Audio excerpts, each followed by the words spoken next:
కేంద్ర ప్రభుత్వం చేపట్టిన భారత్ జన్ ధన్ యోజన ద్వారా మంత్రి ప్రతి ఒక్కరికి ఉచితంగా 5,000 రూపాయలు ఇస్తున్నారు. దీన్ని ఆసరాగా తీసుకుని సైబర్ నేరగాళ్లు ఫేస్బుక్ లో బీద ప్రజల దగ్గర డబ్బులు లాగేస్తున్నారు. ఇదే ఘటన హైదరాబాద్ అంబర్పేటలో చోటు చేసుకుంది. గోల్నాక డివిజన్ అన్నపూర్ణ నగర్ కు చెందిన నర్సింగ్ కు ఫేస్బుక్ లో సైబర్ నేరగాళ్లు లింక్ ను పంపారు. ఆ లింక్ ఓపెన్ చేసి స్క్రాచ్ కార్డును స్క్రాచ్ చేయగానే అకౌంట్ లో నుంచి 5,000 రూపాయలు సైబర్ నేరగాళ్లు దొంగలించినట్లు ఆయన తెలిపారు. తక్షణమే సైబర్ క్రైమ్ కు ఫిర్యాదు చేసినట్లు నర్సింగ్ చెప్పారు. కేసు నమోదు చేసుకున్న సైబర్ క్రైమ్ విచారణ చేపట్టారని ఆయన తెలిపారు. అంబర్పేట నియోజకవర్గం ప్రజలు ఇలాంటి ఫేక్ ఐడీలను ఎవరు నమ్మకూడదని, సైబర్ నేటగాళ్ల చేతుల్లో మోసపోవద్దని ఆయన సూచించారు.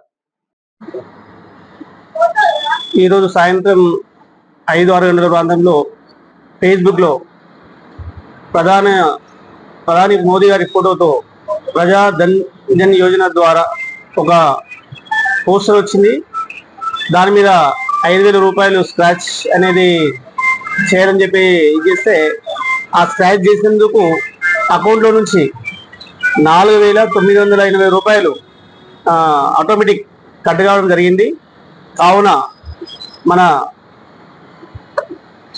అంబర్పేట నియోజకవర్గ ప్రజలకు ముఖ్య విషయం ఏంటనగా ఈ యొక్క ఫేస్బుక్ ద్వారా వచ్చినటువంటి ఈ ప్రజా జన్ యోజన ద్వారా ఏదైతే 5,000 రూపాయలు పోస్టర్ వేసి పంపిస్తున్నారో సైబర్ నేరగాలు ఈ రకంగా నేరాలకు పాల్పడుతున్నారు. కావున అందరూ అప్రమత్తంగా ఉండాలని చెప్పేసి నేను కోరుతున్నాను.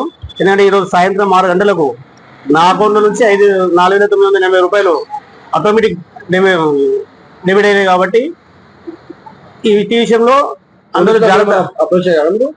నేను సైబర్ క్రైమ్ కు కంప్లైంట్ చేయడం జరిగింది.